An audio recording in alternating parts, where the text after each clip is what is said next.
Buddhist theory of Kamma. Venerable Mahasi Sayadaw. Kamma is the law of moral causation. The theory of Kamma is a fundamental doctrine in Buddhism. This belief was prevalent in India before the advent of the Buddha. Nevertheless, it was the Buddha who explained and formulated this doctrine in the complete form in which we have it today. What is the cause of the inequality that exists among mankind?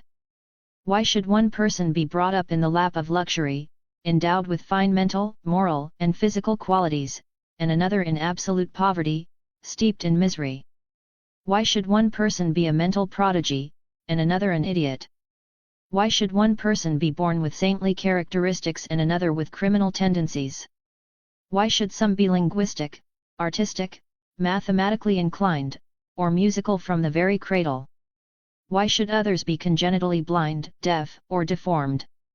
Why should some be blessed, and others cursed from their births? Either this inequality of mankind has a cause, or it is purely accidental. No sensible person would think of attributing this unevenness, this inequality, and this diversity to blind chance or pure accident. In this world nothing happens to a person that he does not for some reason or other deserve. Usually, men of ordinary intellect cannot comprehend the actual reason or reasons. The definite invisible cause or causes of the visible effect is not necessarily confined to the present life, they may be traced to a proximate or remote past birth. According to Buddhism, this inequality is due not only to heredity, environment, nature, and nurture, but also to Kamma. In other words, it is the result of our own past actions and our own present doings. We ourselves are responsible for our own happiness and misery. We create our own heaven. We create our own hell. We are the architects of our own fate. Perplexed by the seemingly inexplicable, apparent disparity that existed among humanity, a young truth-seeker approached the Buddha and questioned him regarding this intricate problem of inequality.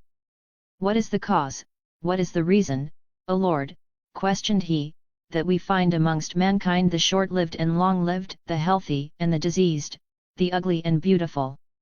Those lacking influence and the powerful, the poor and the rich, the low-born and the high-born, and the ignorant and the wise?" The Buddha's reply was, "All living beings have actions, Kamma, as their own, their inheritance, their congenital cause, their kinsman, their refuge. It is Kamma that differentiates beings into low and high states." He then explained the cause of such differences in accordance with the law of cause and effect. Certainly we are born with hereditary characteristics. At the same time we possess certain innate abilities that science cannot adequately account for. To our parents we are indebted for the gross sperm and ovum that form the nucleus of this so-called being. They remain dormant within each parent until this potential germinal compound is vitalized by the karmic energy needed for the production of the fetus. Kamma is therefore the indispensable conceptive cause of this being. The accumulated karmic tendencies, inherited in the course of previous lives, at times play a far greater role than the hereditary parental cells and genes in the formation of both physical and mental characteristics. The Buddha, for instance, inherited, like every other person, the reproductive cells and genes from his parents. But physically, morally, and intellectually there was none comparable to him in his long line of royal ancestors. In the Buddha's own words, he belonged not to the royal lineage, but to that of the Aryan Buddhas. He was certainly a superman, an extraordinary creation of his own Kamma. According to the Lakhana Sutta of Dingha, the Buddha inherited exceptional features, such as the 32 major marks, as the result of his past meritorious deeds. The ethical reason for acquiring each physical feature is clearly explained in the sutta.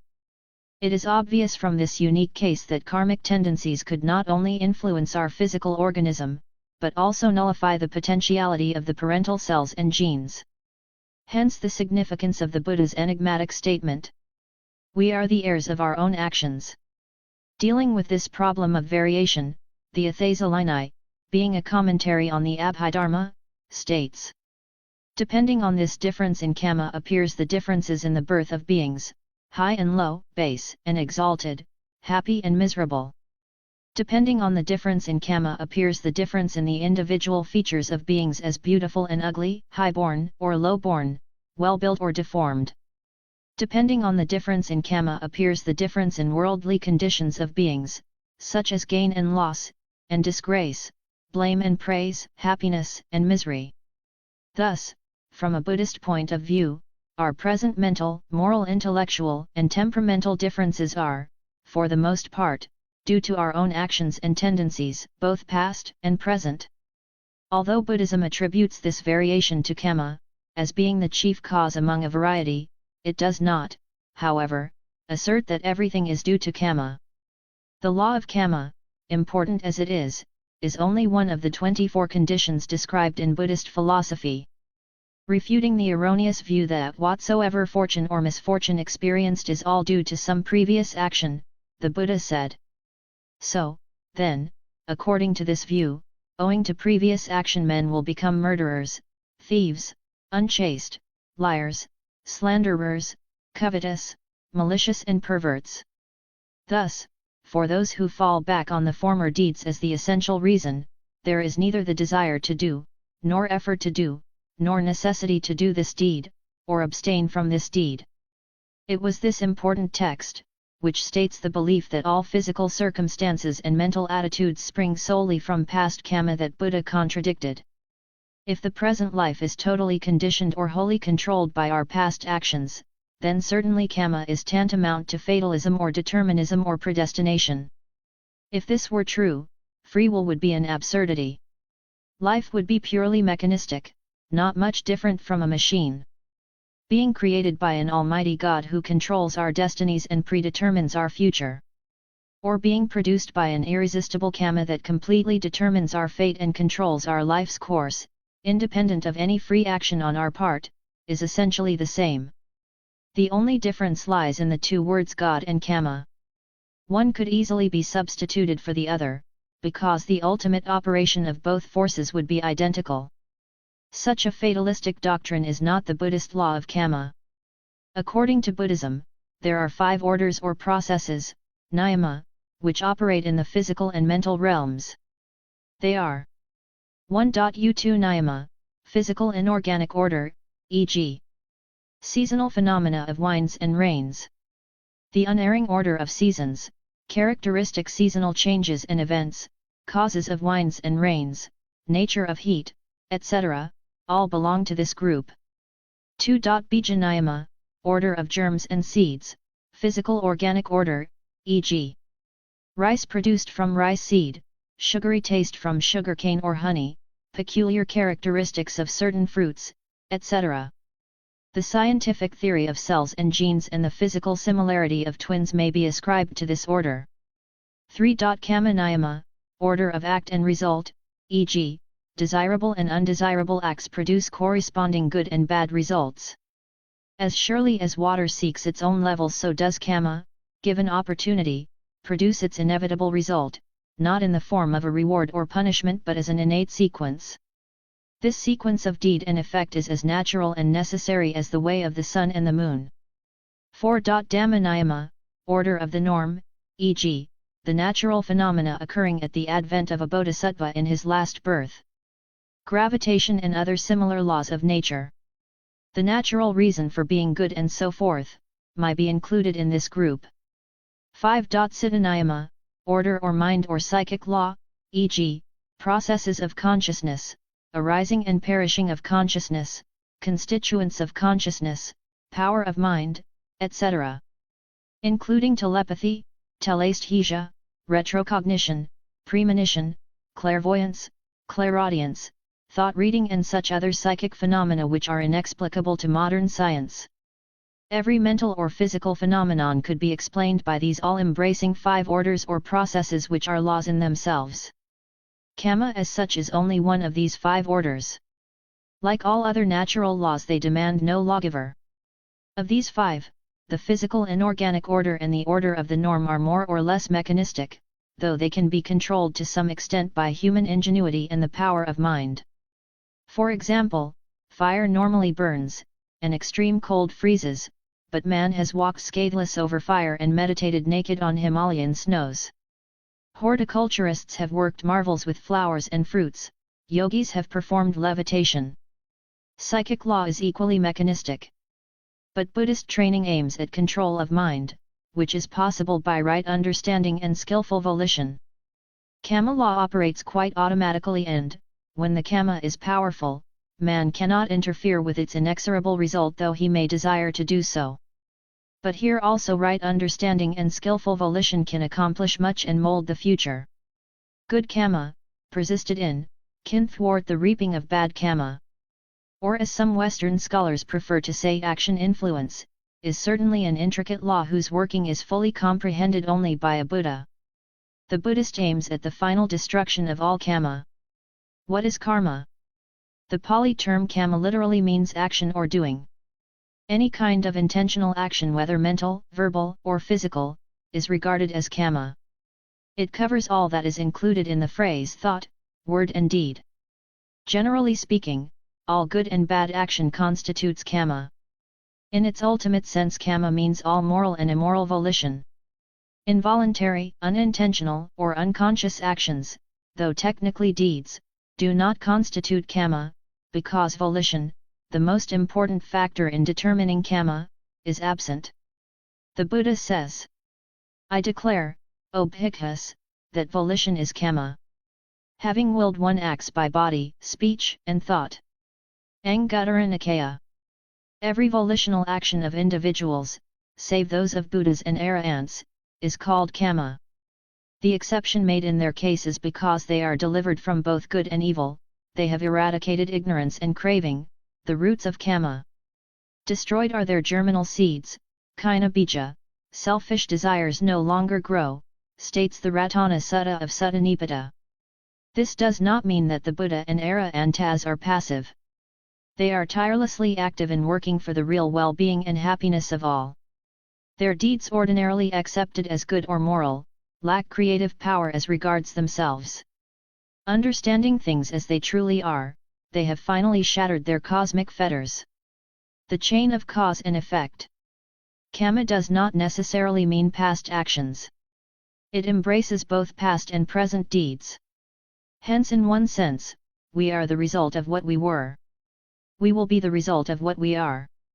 In another sense, it should be added, we are not totally the result of what we were. We will not absolutely be the result of what we are. The present is no doubt the offspring of the past and is the present of the future. But the present is not always a true index of either the past or the future. So complex is the working of Kamma. It is this doctrine of Kamma that the mother teaches her child when she says, be good and you will be happy and we will love you. But if you are bad, you will be unhappy and we will not love you. In short, Kamma is the law of cause and effect in the ethical realm.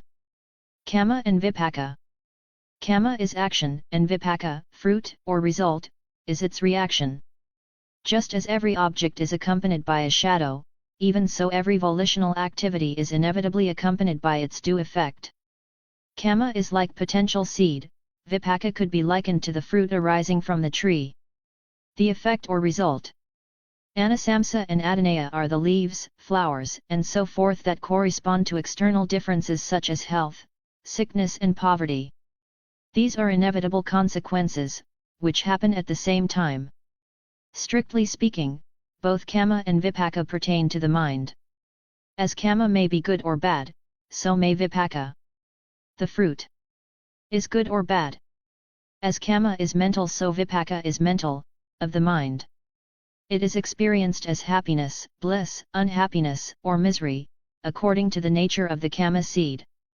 Anasamsa are the concomitant advantages, material things such as prosperity, health, and longevity. When Vipaka's concomitant material things are disadvantageous, they are known as Adinaya, full of wretchedness, and appear as poverty, ugliness, disease, short lifespan and so forth. As we sow, we reap somewhere and sometime, in his life or in a future birth. What we reap today is what we have sown either in the present or in the past. The Samyutta Nikaya states, according to the seed that's sown, so is the fruit you reap therefrom. Doer of good will gather good. Doer of evil, evil reaps.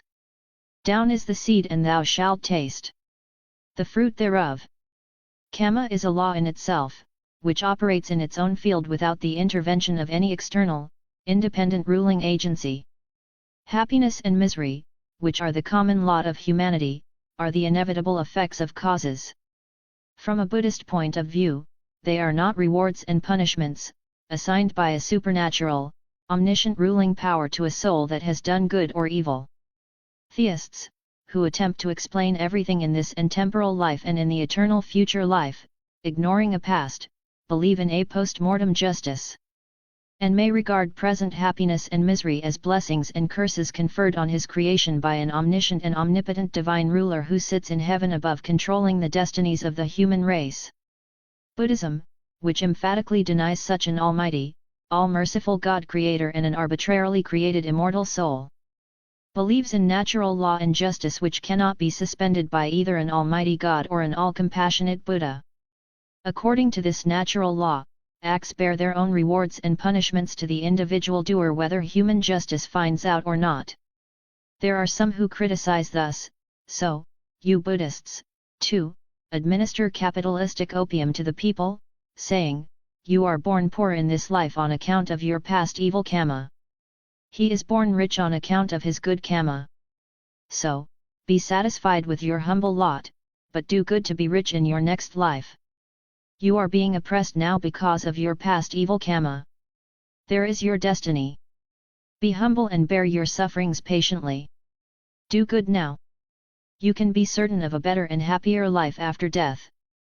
The Buddhist doctrine of Kamma does not expound such ridiculous fatalistic views. Nor does it vindicate a post-mortem justice. The all-merciful Buddha, who had no ulterior selfish motives, did not teach this law of Kamma to protect the rich and comfort the poor by promising illusory happiness in an afterlife. While we are born to a state created by ourselves, yet by our own self-directed efforts there is every possibility for us to create new, favorable environments even here and now. Not only individually, but also, collectively, we are at liberty to create fresh Kamma that leads either towards our progress or downfall in this very life. According to the Buddhist doctrine of Kamma, one is not always compelled by an iron necessity, for Kamma is neither fate nor predestination imposed upon us by some mysterious unknown power to which we must helplessly submit ourselves. It is one's own doing reacting on oneself, and so one has the possibility to divert the course of one's Kamma to some extent.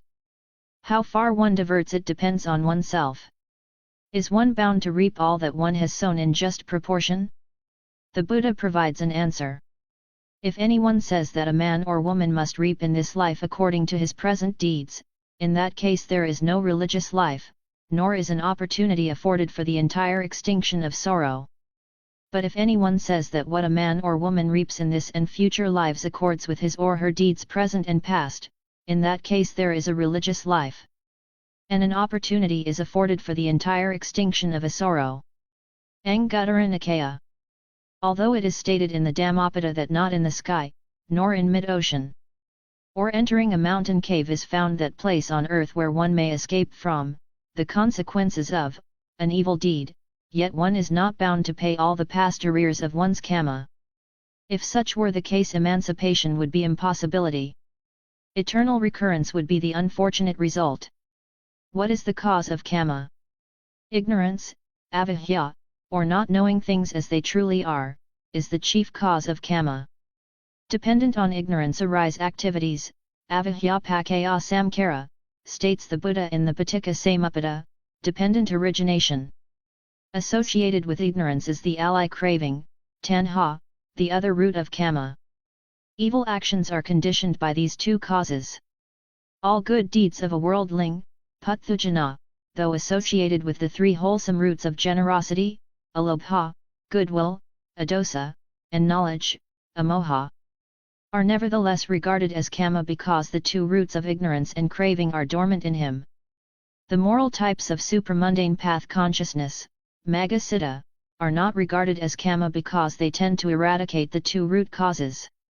Who is the doer of Kamma? Who reaps the fruit of Kamma? Does Kamma mold a soul?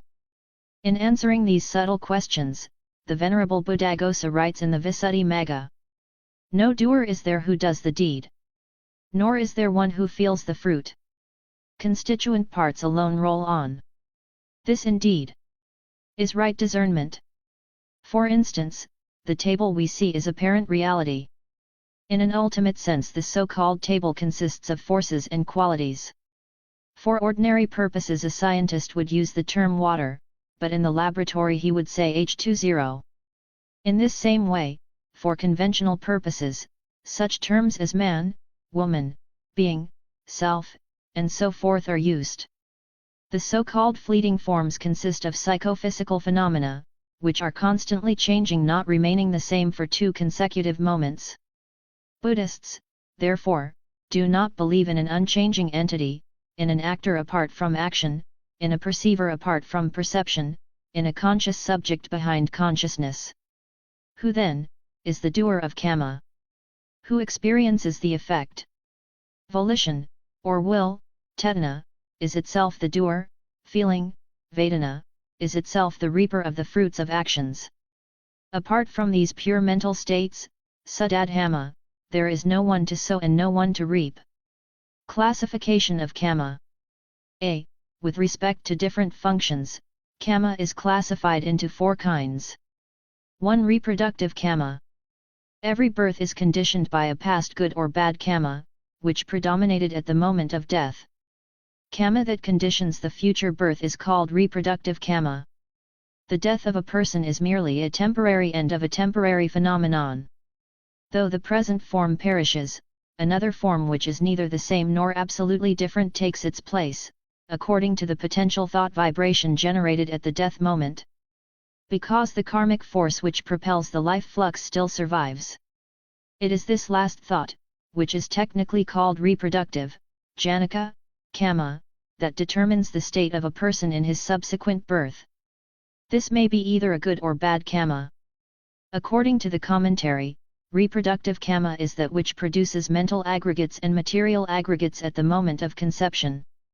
The initial consciousness, which is termed the Padasandhi rebirth consciousness, is conditioned by this reproductive, Janaka, Kamma. Simultaneous with the arising of the rebirth consciousness, there arise the body decade, sex decade, and base decade, Kaya Bhavavatha Dasakas. Decade equals 10 factors. A. The body decade is composed of 1. The element of extension, Padhavi. 2. The element of cohesion, Apo. 3. The element of heat, Taha. 4. The element of motion, Vayo. B. The 4 derivatives, Upadana Rupa. 1. Color, Vana. 2. Odor, Gandha. 3. Taste, Rasa. 4. Nutritive essence, Aja. These 8, Mahabhuta 4 plus Upadana 4 equals 8, are collectively called Avinibhaga Rupa, indivisible form or indivisible matter. C. Vitality, Jivadindriya, and body, Kaya. These, Avinibhaga 8 plus Jivadindriya 1 plus Kaya 1 equals 10, 10 are collectively called body decade equals, Kaya Dasaka. Sex decade and base decade also consist of the first 9, sex, bhava, and seat of consciousness, vathu, respectively, i.e. eye, ear, nose, tongue, and body. From this, it is evident that the sex of a person is determined at the very conception of a being. It is conditioned by Kamma and is not a fortuitous combination of sperm and ovum cells. The pain and happiness one experiences in the course of one's lifetime are the inevitable consequence of reproductive Kamma. 2. Supportive Kamma. That which comes near the reproductive, Janaka, Kamma and supports it. It is neither good nor bad and it assists or maintains the action of the reproductive, Janaka, Kamma in the course of one's lifetime. Immediately after conception till the death moment this Kamma steps forward to support the reproductive Kamma. A moral supportive, Kusala Upatamhaka, Kamma assists in giving health, wealth, happiness etc. to the being born with a moral reproductive Kamma. An immoral supportive Kamma, on the other hand, assists in giving pain, sorrow, etc. to the being born with an immoral reproductive, Akusala Janaka, Kamma, as for instance to a beast of burden. 3. Obstructive Kamma or counteractive Kamma, which, unlike the former, tends to weaken, interrupt, and retard the fruition of the reproductive kamma. For instance, a person born with a good reproductive kamma may be subject to various ailments etc., thus preventing him from enjoying the blissful results of his good actions. An animal, on the other hand, who is born with a bad reproductive kamma may lead a comfortable life by getting good food, lodging, etc. as a result of his good counteractive or obstructive, upabidaka, kamma preventing the fruition of the evil reproductive kamma. For destructive, upagataka, kamma. According to the law of kamma, the potential energy of the reproductive kamma could be nullified by a mere powerful opposing kamma of the past, which, seeking an opportunity, may quite unexpectedly operate. Just as a powerful counteractive force can obstruct the path of a flying arrow and bring it down to the ground. Such an action is called destructive, upagataka, kamma, which is more effective than the previous two in that it is not only obstructive but also destroys the whole force. This destructive kamma also may be either good or bad. As an instance of operation of all the four, the case of Devadatta, who attempted to kill the Buddha and who caused a schism in the Sangha, disciples of the Buddha, may be cited. His good reproductive kamma brought him birth in a royal family. His continued comfort and prosperity were due to the action of the supportive kamma. The counteractive or obstructive kamma came into operation when he was subject to much humiliation as a result of his being excommunicated from the Sangha. Finally, the destructive kamma brought his life to a miserable end. b. There is another classification of kamma, according to the priority of effect. 1. Weighty, garuka, kamma. This is either weighty or serious, may be either good or bad. It produces its results in this life or in the next for certain. If good, it is purely mental as in the case of jhana, ecstasy or absorption. Otherwise it is verbal or bodily. On the immoral side, there are 5 immediate effective heinous crimes: Pankanantarya kamma, matricide, patricide, and the murder of an arahant. The wounding of a Buddha and the creation of a schism in the Sangha. Permanent skepticism, nyata michadathi, is also termed one of the weighty, garuka, kammas. If, for instance, any person were to develop the jhana, ecstasy or absorption, and later were to commit one of these heinous crimes, his good kamma would be obliterated by the powerful evil kamma. His subsequent birth would be conditioned by the evil kamma in spite of his having gained the jhana earlier. Devadatta lost his psychic power and was born in an evil state, because he wounded the Buddha and caused a schism in the Sangha. King Ajatasattu would have attained the first stage of sainthood, Sotapanna, if he had not committed patricide. In this case the powerful evil kamma acted as an obstacle to his gaining sainthood. 2. Proximate, asana, kamma or death proximate kamma. This is that which one does or remembers immediately before the moment of dying.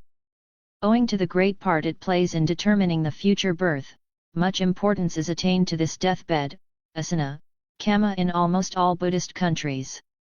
The customs of reminding the dying man of good deeds and making him do good acts on his deathbed still prevails in Buddhist countries. Sometimes a bad person may die happily and receive a good birth if he remembers or does a good act at the last moment. A story runs that a certain executioner who casually happened to give some alms to the Venerable Sariputta remembered this good act at the dying moment and was born in a state of bliss. This does not mean that although he enjoys a good birth he will be exempt from the effects of the evil deeds which he accumulated during his lifetime. They will have their due effect as occasions arise. At times a good person may die unhappy by suddenly remembering an evil act of his or by harboring some unpleasant thought, perchance compelled by unfavorable circumstances. In the scriptures, Queen Malika, the consort of King Kosala, remembering a lie she had uttered, suffered for about 7 days in a state of misery when she lied to her husband to cover some misbehavior. These are exceptional cases. Such reverse changes of birth account for the birth of virtuous children to vicious parents and of vicious children to virtuous parents. As a result of the last thought moment being conditioned by the general conduct of the person. 3. Habitual, aksena, kamma. It is that which one habitually performs and recollects and for which one has a great liking. Habits whether good or bad becomes one's second nature, tending to form the character of a person. At unguarded moments one often lapses into one's habitual mental mindset. In the same way, at the death moment, unless influenced by other circumstances, one usually recalls to mind one's habitual deeds. Kunda, a butcher, who was living in the vicinity of the Buddha's monastery, died yelling like an animal because he was earning his living by slaughtering pigs. King Dut Tagamini of Ceylon, Sri Lanka, was in the habit of giving alms to the bhikkhus, monks, before he took his own meals. It was his habitual kamma that gladdened him at the dying moment and gave him birth in the Tusita heaven. 4. Reserve or cumulative, kadata, kamma. This literally means because done.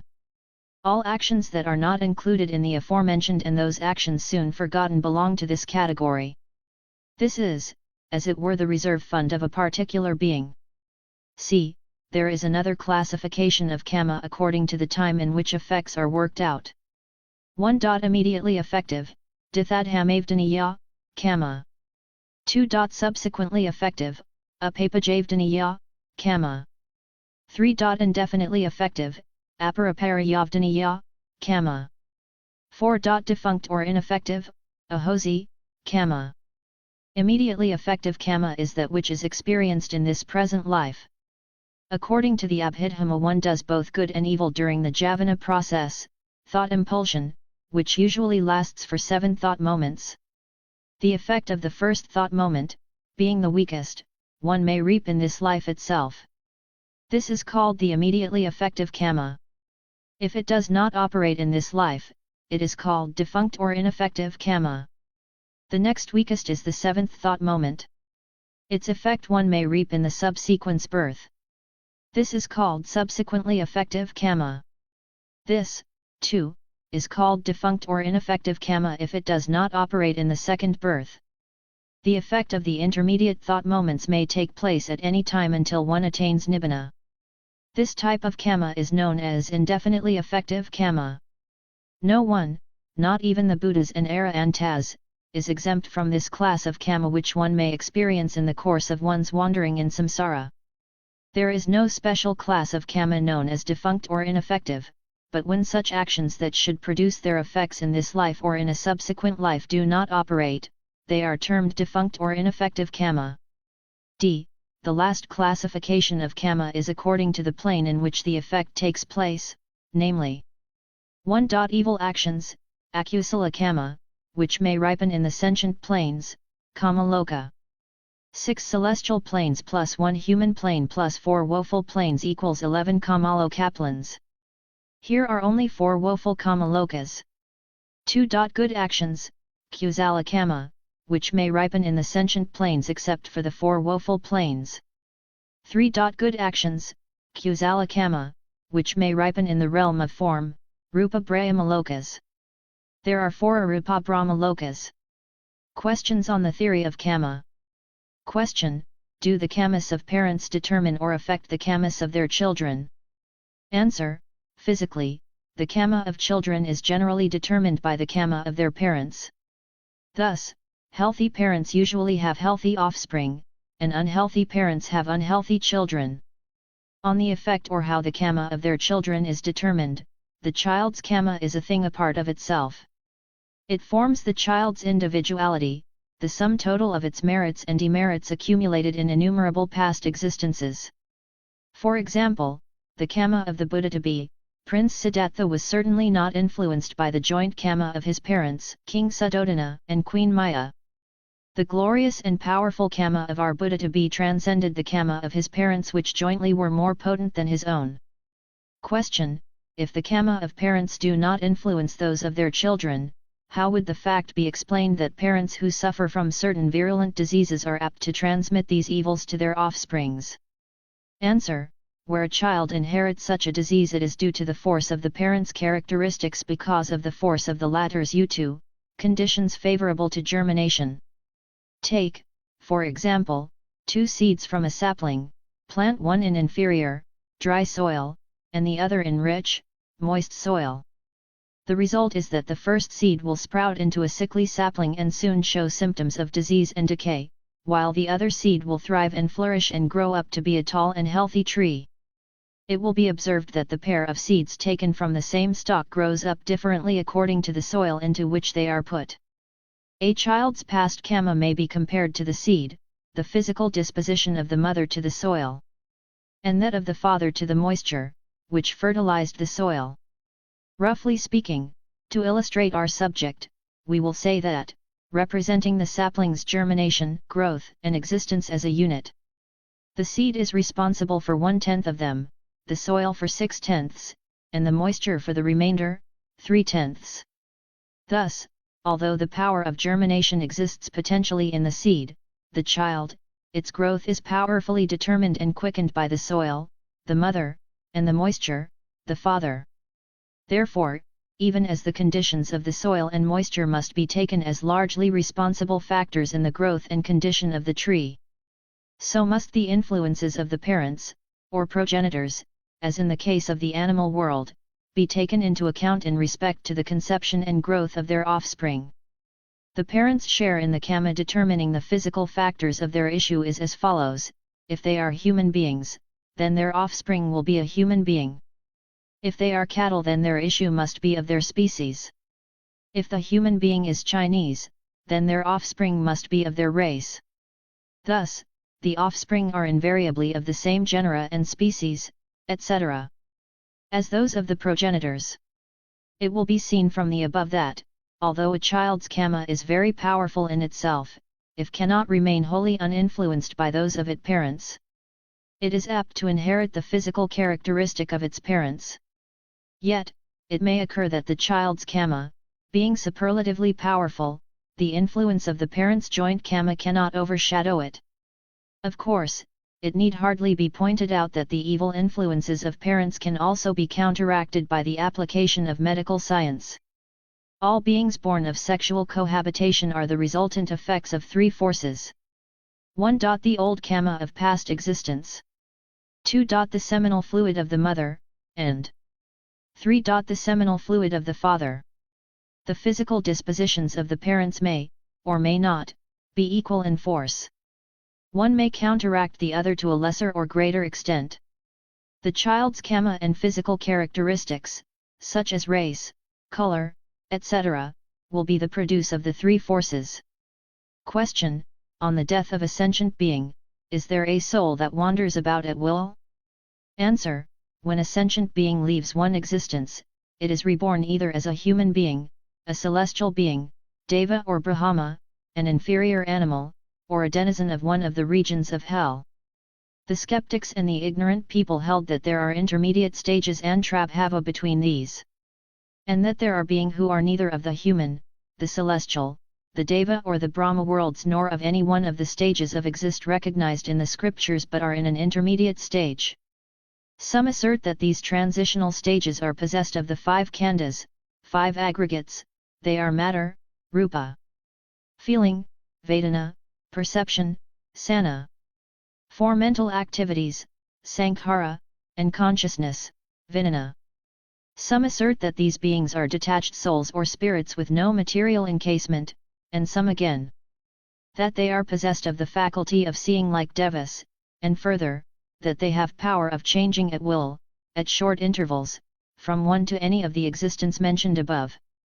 Others again hold the fantastic and erroneous theory that these beings can, and so, fancy themselves to be in other than the existence they are actually in.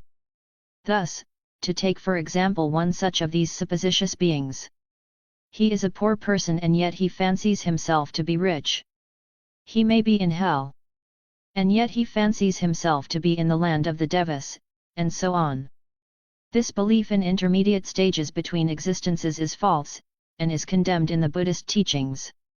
A human being in this life who, by his kamma is destined to be a human being in the next, will be reborn as such. One who by his kamma is destined to be a deva in the next will appear in the land of the devas, and one whose future life is to be in hell, will be found in one of the regions of hell in the next existence. The idea of an entity or soul or spirit going, coming, changing or transmigrating from one existence to another is an idea entertained by the ignorance and materialistic, and is certainly not justified by the Dhammas that there is no such thing as going, coming, changing, etc., as between existences. The conception, which is in accordance with the Dhamma, may perhaps be illustrated by the picture thrown out by a cinema projector, or the sound emitted by the gramophone, and their relation to the film or the sound box and records respectively. For example, a human being dies and is reborn in the land of Devas. Though these two existences are different, yet the link or continuity between the two at death is unbroken in point of time. The same is true in the case of a man whose further existence is to be in hell. The distance between hell and the abode of man appears to be great. Yet, in point of time, the continuity of passage from the one existence to the other is unbroken. And no intervening matter or space can interrupt the trend of a man's Kamma from the world of human beings to the regions of hell. The passage from one existence to another is instantaneous, and the transition is infinitely quicker than the blink of an eyelid or a lightning flash. Kamma determines the realm of rebirth and the state of existence in that realm of all transient being, in the cycle of existences, which have to be traversed till the attainment, at last, of Nibbana. The results of Kamma are manifold, and may be effected in many ways. Religious offerings, dana, may obtain for a man the privilege of rebirth as a human being, or as a deva, in one of the 6 deva worlds according to the degree of the merit of the deeds performed. And so with the observance of religious duties, sila. The yahanas or states of absorption, are found in the Brahma world or Brahma lokas up to the summit. The 20th Brahma world, and so with bad deeds, the perpetrators of which are to be found, grade by grade, down to the lowest depths of hell. Thus our Kamma, past, present and future were, are, and will ever be the sum total of our deeds, good, indifferent or bad. As was seen from the foregoing, our Kamma determines the changes of our existences. Evil spirits are, therefore, not beings in an intermediate or transitional stages of existence, but are really very inferior beings, and they belong to one of the following 5 realms of existence. 1. World of men. 2. The lowest plane of Deva world. 3. The region of hell. 4. Animals below men. And 5. Pitas, ghosts. Number 2 and 5 are very near the world of human beings. As their condition is unhappy, and they are popularly considered evil spirits. It is not true that all who die in this world are reborn as evil spirits, nor is it true that beings who die sudden or violent deaths are apt to be reborn in the lowest plane of the world of Devas. Question: is there such a thing as a human being who is reborn and who is able to speak accurately of his or her past existence? Answer: certainly, this is not an uncommon occurrence, and is in accordance with the tenets of Buddhism in respect to Kamma. The following, who form an overwhelming majority of human beings, are generally unable to remember their past existences when reborn as human beings: children who die young, those who die old and senile, those who are addicted to the drug or drink habit, those whose mothers, during their conception, have been sickly or have had to toil laboriously, or have been reckless or imprudent during pregnancy. The children in the womb, being stunned and started, lose all knowledge of their past existence. The following are possessed of a knowledge of their past existences, viz., those who are not reborn in the human world, but proceed to the world of the Devas, of Brahmas, or to the regions of hell, remember their past existences. Those who die suddenly deaths from accidents, while in sound health, may also be possessed of this faculty in the next existence, provided that their mothers, in whose womb they are conceived, are healthy. Again, those who live steady, meritorious lives and who in their past existences have striven to attain, often attain it. Lastly, the Buddha, the Arahantas and Aryas attain this gift which is known as Pubbanivasa Abhina, supernatural power remembering previous existences. Question: which are the 5 Abhina? Are they attainable only by the Buddha? Answer: the 5 Abhina, supernatural powers Pali, Abhai, excellent, Nana, wisdom, are. Idhividha equals creative power. Dibbasola equals divine ear. Sitaparyanana equals knowledge of others' thoughts. Pubbanivasanusati equals knowledge of one's past existence. Dibbakaku equals the divine eye. The Abhina are attainable not only by the Buddha, but also by Arantas and Aryas, by ordinary mortals who practice according to the scriptures, as was the case with hermits etc., who flourished before the time of the Buddha and who were able to fly through the air and traverse different worlds. In the Buddhist scriptures, we find, clearly shown, the means of attaining the 5 abhina. And even nowadays, if these means are carefully and perseveringly pursued, it would be possible to attain these. That we do not see any person endowed with the 5 abhina today is due to the lack of strenuous physical and mental exertion towards their attainment. Nature of Kamma. In the working of Kamma there are maleficent and beneficent forces and conditions to counteract and support this self-operating law. Birth, gati, time or condition, kala, substratum of rebirth or showing attachment to rebirth, upati, and effort, payaga, act as such powerful aids and hindrances to the fruition of Kamma. Though we are neither absolutely the servants nor the masters of our Kamma, it is evident from these counteractive and supportive factors that the fruition of Kamma is influenced to some extent by external circumstances, surroundings, personality, individual striving, and so forth. It is this doctrine of Kamma that gives consolation, hope, reliance and moral courage to a Buddhist. When the unexpected happens, and he meets with difficulties, failures, and misfortune, the Buddhist realizes that he is reaping what he has sown, and he is wiping off a past debt. Instead of resigning himself, leaving everything to Kamma, he makes a strenuous effort to pull the weeds and sow useful seeds in their place, for the future is in his own hands. He who believes in Kamma does not condemn even the most corrupt, for they, too, have their chance to reform themselves at any moment. Though bound to suffer in woeful states, they have hope of attaining eternal peace. By their own doings they have created their own hells, and by their own doings they can create their own heavens, too. A Buddhist who is fully convinced of the law of Kamma does not pray to another to be saved but confidently relies on him for his own emancipation. Instead of making any self-surrender, or calling on any supernatural agency, he relies on his own willpower, and works incessantly for the well-being and happiness of all. This belief in Kamma validates his effort and kindles his enthusiasm, because it teaches individual responsibility.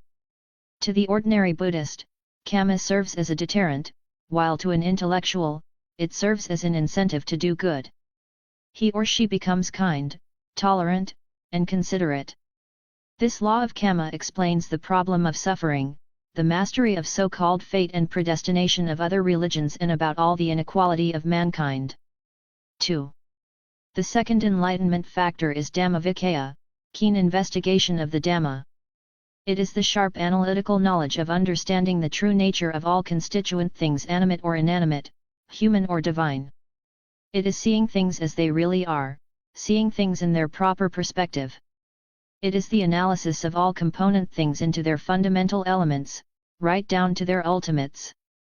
Through keen investigation one understands that all compounded things pass through the inconceivably rapid moments of upada, titi, and banga, or of arising, reaching a peak, and ceasing, just as a river in flood sweeps to a climax and fades away. The whole universe is constantly changing, not remaining the same for 2 consecutive moments. All things in fact are subjected to causes, conditions, and effects, hichu, pakaya, and phala. Systematic reflection, yoniso manasikara, comes naturally through right mindfulness, and it urges one to discriminate, to reason and investigate. Shallow thinking, unsystematic investigation, ioniso manasikara, makes men muddle-headed, and then they fail to investigate the nature of things. Such people cannot see cause and effect, seed and fruit, the rise and fall of compounded things. Says the Buddha, this doctrine is for the wise and not for the unwise. 9. Buddhism is free from compulsion and coercion and does not demand of the follower blind faith. At the very outset the skeptic will be pleased to hear of its call for investigation. Buddhism from beginning to end is open to all those who have eyes to see and minds to understand. The Buddha never endeavored to wring out of his followers blind and submissive faith in him and his teaching. He tutors his disciples in the ways of discrimination and intelligent inquiry. To the inquiring Kalamas the Buddha answered, right is it to doubt, right is it to question what is doubtful and what is not clear. In a doubtful matter wavering does arise. We find this dialogue between the master and his disciples. The Buddha, if, now knowing this and perceiving this, would you say, we honor our master and through respect for him we respect what he teaches. Nay, Lord. That which you affirm, O disciples, is it not only that which you yourselves have recognized, seen, and grasped? Yes, Lord. Mn 38. And in conformity with this thoroughly correct attitude of true inquiry the philosophers of later times observed, as the wise test the purity of gold by burning, cutting and examining it by means of a piece of touchstone, so should you accept my words after examining them and not merely out of regard and reverence for me. 10. Thus blind belief is condemned in the analytic teaching, Vibhajavada, of the Buddha. The truth of the Dhamma can be grasped only through calm concentrative thought and insight, samadhi and vipassana, and never through blind faith. One who goes in quest of truth is never satisfied with surface knowledge. He wants to delve deep and see what is beneath. That is the sort of search encouraged in Buddhism. That type of search yields right understanding. We read in the texts the following story. On one occasion Upali, a fervent follower of Niganthanatha Buddha, the Jain, visited the Buddha, thoughtfully listened to the Dhamma, gained sada, confidence based on knowledge, and forthwith manifested his readiness to become a follower of the Master. Nevertheless the Master said, of a truth, Upali, make thorough investigation, and thus discouraged him. This clearly shows that the Buddha was not keen on converting people to his way of thinking, and to his fold. He did not interfere with another man's freedom of thought, for freedom of thought is the birthright of every individual. It is wrong to force someone out of the way of life which accords with his outlook and character, spiritual inclinations and tendencies. Compulsion in every form is bad. It is coercion of the blackest kind to make a man gulp down beliefs for which he has no relish. Such forced feeding cannot be good for anybody, anywhere. He that cultivates Dhammavikaya, investigation of the Dhamma, focuses his mind on the 5 aggregates of grasping, the Pancupadanakandha, and endeavors to realize the rise and fall or the arising and passing away, Udayavaya, of this conglomeration of bare forces, Sutta Sankhara Punya, this conflux of mind and matter, Namarupa Santati. It is only when he fully realizes the evanescent nature of his own mind and body that he experiences happiness, joyous anticipation. Therefore, it is said, Yato yato samasati kandhanam udaya bayam. Labhati piti pamajam amatam tam vihanatam. Whenever he reflects on the rise and fall of the aggregates, he experiences unalloyed joy and happiness. To the discerning one that, reflection, is deathless, nibbana. DHP 374. What is impermanent and not lasting he sees as sorrow-fraught. What is impermanent and sorrow-fraught, he understands as void of a permanent and everlasting soul, self, or ego entity. It is this grasping, this realization of the 3 characteristics, or laws of transience, sorrow and non-self, soullessness, anicca, dukkha and anatta that is known to Buddhists as vipassanana or penetrative insight, which, like the razor-edged sword, entirely eradicates all the latent tendencies, anicca, and with it all the varied ramifications of sorrow's cause are finally destroyed. A man who ascends to this summit of vision is an arahat, a perfect one, whose clarity of vision, whose depth of insight, penetrates into the deepest recesses of life and cognizes the true nature that underlies all appearance. No more can he be swept off his feet by the glamour of things ephemeral. No more can he be confused by fearful and terrible appearances. No more is it possible for him to have a clouded view of phenomena, for he has transcended all capacity for error through the perfect immunity which penetrative insight alone can give. 3.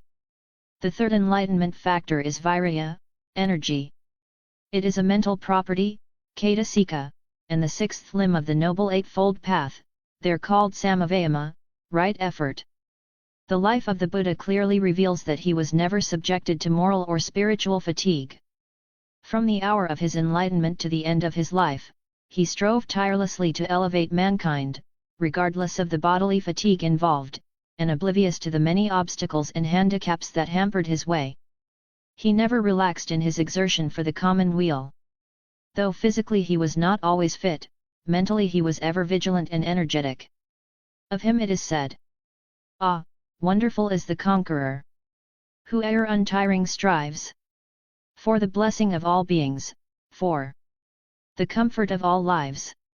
Buddhism is for the sincerely zealous, strong, and firm in purpose, and not for the indolent, arid virayase amdamo na amdamo kusatasa. 11 The Buddha has not proclaimed himself a savior willing and able to take upon himself the evil of mankind. On the contrary, he declares that each person has to bear the burden of his ill deeds. In the words of the Buddha, each individual has himself to put forth the necessary effort and work out his own deliverance with diligence. The Buddha is only a path revealer and not a savior who endeavors to save souls by means of a revealed religion. The idea that another raises a man from lower to higher levels of life, and ultimately rescues him, tends to make a man indolent and weak, supine and foolish. Others may lend us a helping hand indirectly, but deliverance from suffering must be wrought out and fashioned by each one for himself upon the anvil of his own actions. Be ye islands unto yourselves, be ye your own refuge. 12 Thus did the Master exhort his followers to acquire self-reliance. A follower of the Buddha should not under any circumstances relinquish hope and effort, for the Buddha was one who never gave up hope and courage even as a bodhisattva. As an aspirant for Buddhahood, he had as his motto the following inspiring words: Manivada, abhikamma, falter not, advance. The man who is mindful, saddhamma, and cultivates keen investigation should next put forth the necessary effort to fight his way out. The function of energy is fourfold: 1. The effort to eradicate evils that have arisen in the mind, 2. The effort to prevent the arising of unarisen evil, 3. The effort to develop unarisen good, 4. The effort to promote the further growth of good already arisen. 13. Just, says the Vitakka-santhana Sutta of the Majjhima Nikaya, number 20, as a competent carpenter or carpenter's apprentice with a slender pin will knock out, remove and dispose of a thicker one, so also, when through dwelling on some idea that has come to him, evil, unsalutary considerations connected with desire, hate, and delusion arise in the monk, then he should engender in his mind an idea other than that former idea and connected with salutary things, whereupon the evil unsalutary considerations will disappear, and with their disappearing his mind will become settled, subdued, unified, concentrated. 14. Thus the path of purification is impossible for an indolent person. The aspirant for enlightenment, bodhi, should possess unflinching energy coupled with fixed determination. Enlightenment and deliverance lie absolutely and entirely in his own hands. Man must himself by his own resolute efforts rise and make his way to the portals of liberty, and it is always, in every moment, in his power so to do. Neither are those portals locked and the key in possession of someone else from whom it must be obtained by prayer and entreaty. That door is free of all bolts and bars save those the man himself has made. By precept and example, the Buddha was an exponent of the strenuous life. Hear these words of the Buddha: the idler who does not strive, who, though young and strong, is full of sloth, who is weak in resolution, that lazy and idle man will not find the way to wisdom, the way to enlightenment. 15. Following in the footsteps of the Buddha, the disciple thinks, though only my skin, sinews, and bones remain, and my blood and flesh dry up and wither away, yet never will I give up my quest and swerve from the path of rectitude and enlightenment. 4. The fourth enlightenment factor is piti, rapture or happiness. This, too, is a mental property, cetasika, and is a quality which suffuses both the body and mind. The man lacking in this quality cannot proceed along the path to enlightenment. There will arise in him a sullen indifference to the Dhamma, an aversion to the practice of meditation, and morbid manifestations. It is, therefore, very necessary that a man striving to attain enlightenment and final deliverance from the fetters of samsara, that repeated wandering, should endeavor to cultivate the all-important factor of happiness. No one can bestow on another the gift of happiness, each one has to build it up by effort, reflection, and concentrated activity.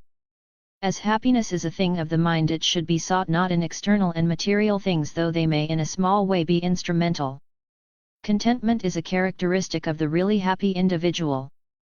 The ordinary worldling seems to think that it is difficult to cultivate and develop contentment, but by dint of courage, determination, systematic attention, and thought about the things one meets with in everyday life, by controlling one's evil inclinations, and by curbing the impulses, the sudden tendencies to act without reflection, one can keep the mind from being soiled and experience happiness through contentment. In man's mind arise conflicts of diverse kinds, and if these conflicts are to be controlled, while still not eliminated, man must give less rein to inclinations and longings. In other words, he must cultivate contentment. Hard it is to give up what lures and holds us in thrall, and hard it is to exorcise the evil spirits that haunt the human heart in the shape of ugly and unwholesome thoughts. These evils are the manifestations of lust, hate, and delusion, labha, dosa, and moha. Until one attains to the very crest of purity and peace by constant training of the mind, one cannot defeat these hosts completely. The mere abandoning of outward things, fasting, bathing in rivers and hot springs, and so forth, these do not tend to purify a man, these things do not make a man happy, holy, and harmless. Hence the need to develop the Buddha's path of purification, morality, meditation, and insight, sila, samadhi, and panna. When discussing happiness, in the context of Sambhajayahangas, we must bear in mind the vast difference between pleasure and happiness. Pleasure, pleasant feeling, is something very momentary and fleeting. Is it wrong to say that pleasant feelings are the prelude to pain? What people hug in great glee this moment, turns to be a source of pain in the next moment. The desired is no longer there when the outstretched hand would grasp it, or, being there and grasped, it vanishes like a flake of snow. In the words of Robert Burns, pleasures are like poppies spread. You seize the flower, its bloom is shed. Or, like the snowfall in the river.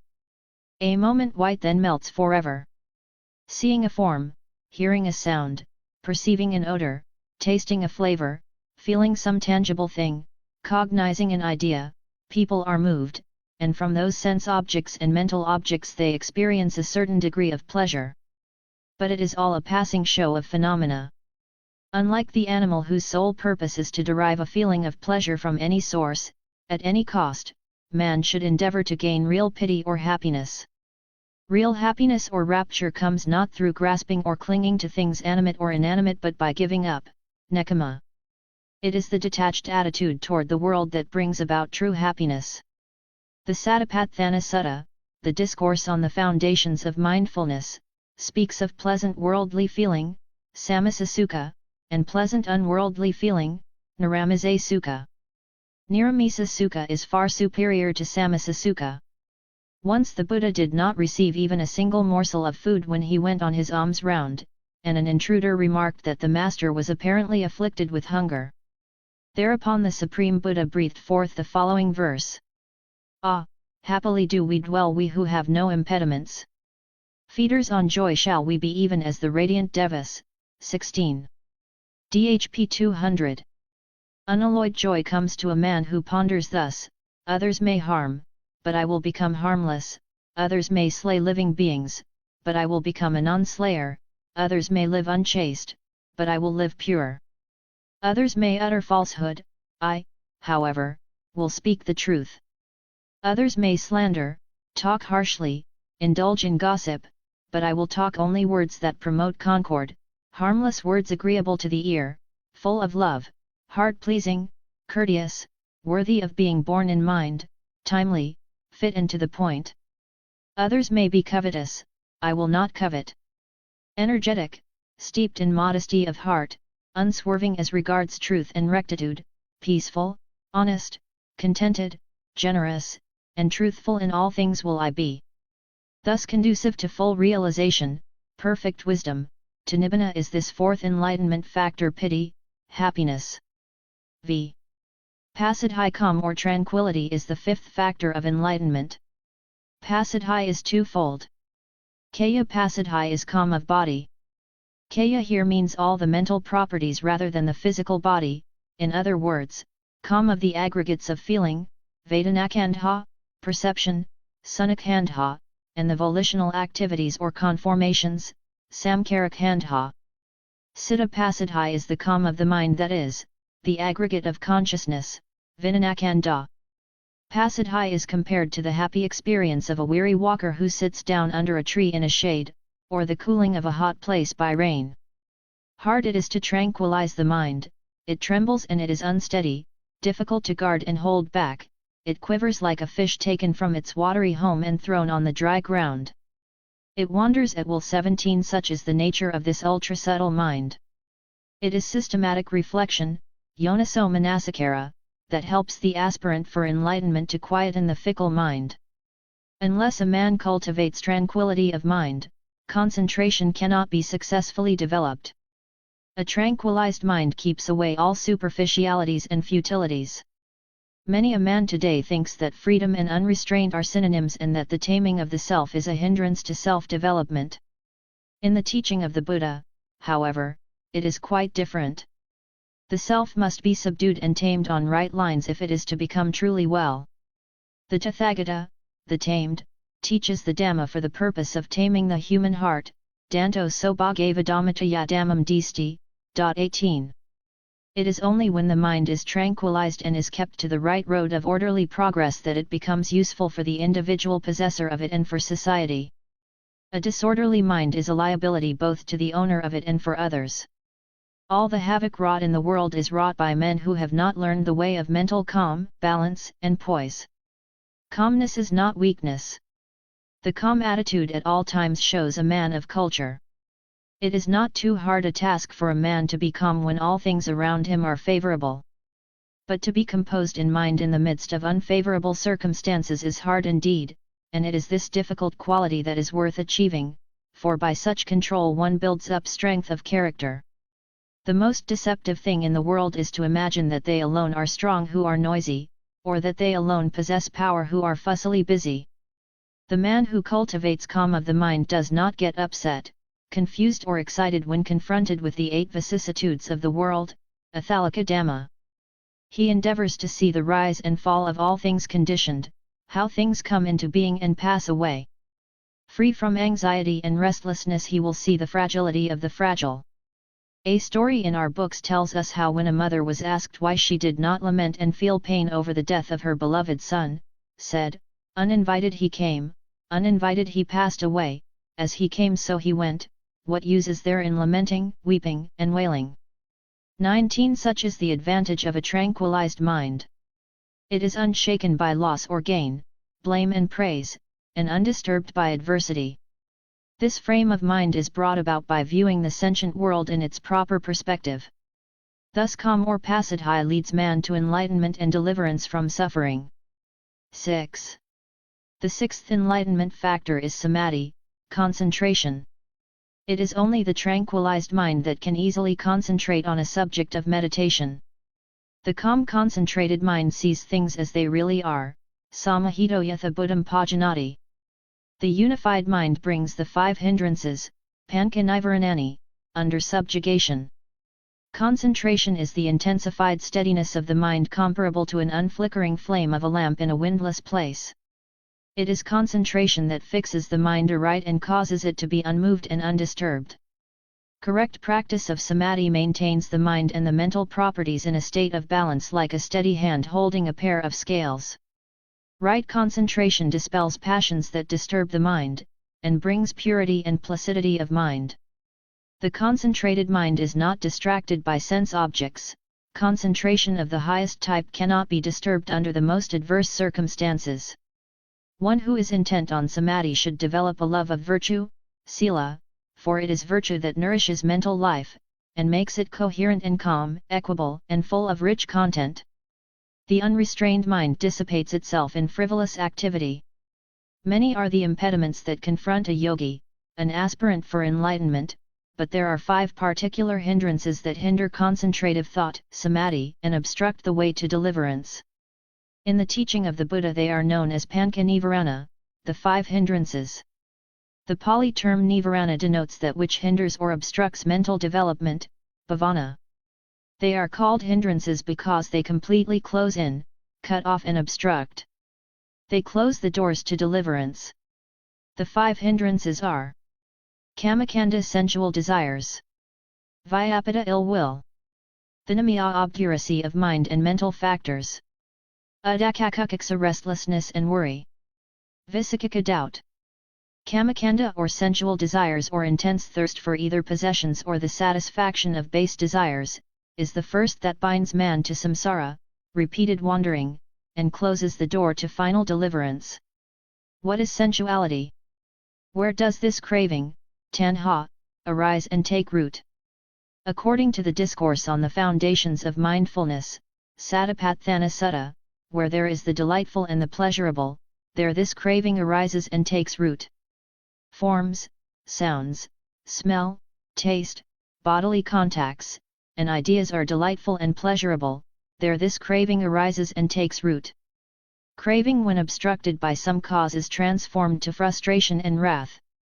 As the Dhammapada says, Tanhaya jayati soko tanhaya jayati bayam. Tanhaya vipamutesa natha soko kuto bayam. From craving arises grief, from craving arises fear. To one who is free from craving there is no grief, whence fear. DHP 216. The next hindrance is vyapada, ill will, hatred, or aversion. Man naturally revolts against the unpleasant and the disagreeable, and also is depressed by them. To be separated from the loved is painful, and equally painful is the union with the loathed. Even a disagreeable dish, an unpleasant drink, an unlovely demeanor, and 100 other trifles, may cause indignation. It is wrong thinking, unsystematic reflection, that brings about hatred. Hatred, on the other hand, breeds hatred and clouds the vision, it distorts the entire mind and its properties and thus hinders awakening to truth, blocks the way to freedom.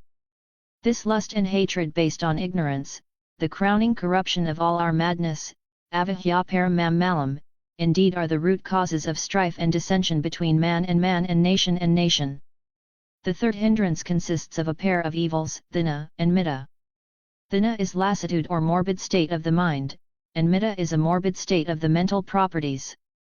Vinamya, as some are inclined to think, is certainly not sluggishness of the body, for even the arahas, the perfect ones, who are free from this pair of evils, also experience bodily fatigue. Vinamya retards mental development.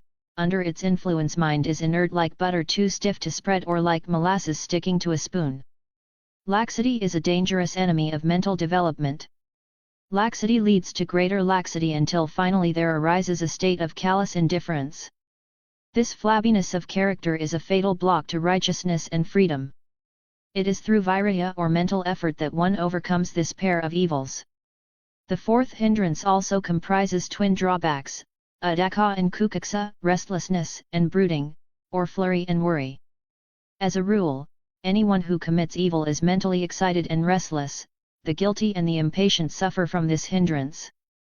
The minds of men who are restless and unstable are like flustered bees in a shaken hive. This mental agitation impedes meditation and blocks the upward path. Equally baneful is mental worry. Often people repent over the evil actions they have committed. This is not praised by the Buddha, for it is useless to cry over spilt milk. Instead of brooding over such shortcomings, one should endeavor not to repeat such unwholesome deeds. There are others who worry over the good deeds omitted and duties left undone. This, too, serves no purpose. It is as futile as to ask the further bank of a river to come over that we may get to the other side. Instead of uselessly worrying over what good one has failed to do, one should endeavor to perform wholesome deeds. This mental unsteadiness, kukaksa, also hinders mental progress. The fifth and the last hindrance is visikika, doubt. The Pali term 6 plus sikika literally means medicineless. One who suffers from perplexity is really suffering from a dire disease, and until and unless one sheds one's doubts one will continue to suffer from it. So long as man is subject to this mental itching, so long will he continue to take a cynical view of things, which is most detrimental to mental development. The commentators explain this hindrance as the inability to decide anything definitely. It also comprises doubt with regard to the possibility of attaining the jhanas, concentrative thought. In this connection, one may add that even non-Buddhists and yogis who are not concerned with the Buddha-Dhamma and the Sangha at all, can inhibit doubt, visikika nivarana, and gain the jhanas. The yogi who attains the jhanas inhibits all 5 hindrances by the 5 jhan angas, characteristics or factors of jhanas.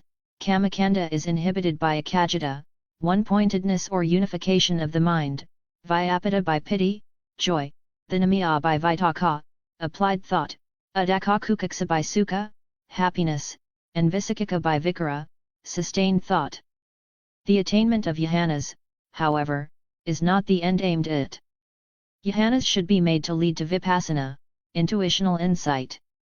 It is through insight that the yogi eradicates the latent corruptions, anasya kills us, and attains perfect purity.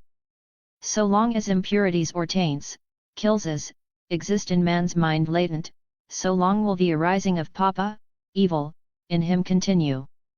The practitioner of jhana whose purpose is to attain vipassana, commits no ill action because the hindrances are inhibited, but he has the impurities latent in his make-up and, therefore, he is not yet in a state of absolute security.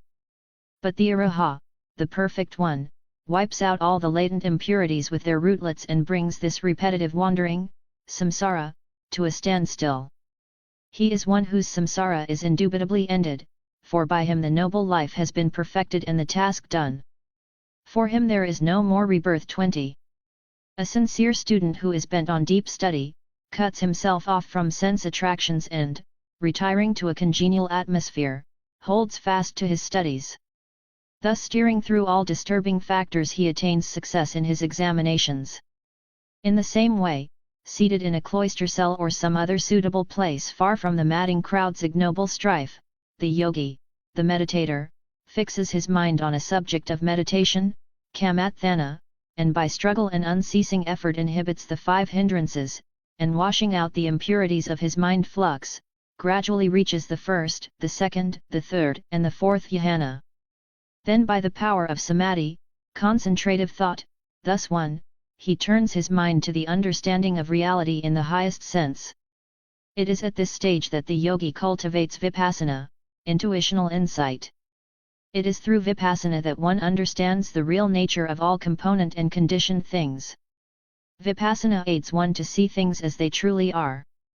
One sees truth face to face and comprehends that all tones are just variations struck on the one chord that runs through all life, the chord which is made up of anicca, dukkha, and anatta, impermanence, sorrow, and soullessness. The yogi gains insight into the true nature of the world he has clung to for so long. He breaks through the egg-shell of ignorance to the hypercosmic. With that final catharsis he reaches the state where dawns for him the light of nibbana, the calm beyond words, the unshakable deliverance of the mind, akupakata vimati, Kamma 21, and the world holds nothing more for him. Says the Dhammapada, 373, to the bhikkhu who has retired to a secluded spot, whose mind is calmed, and who clearly discerns the Dhamma, there comes unalloyed joy and happiness transcending that of humans.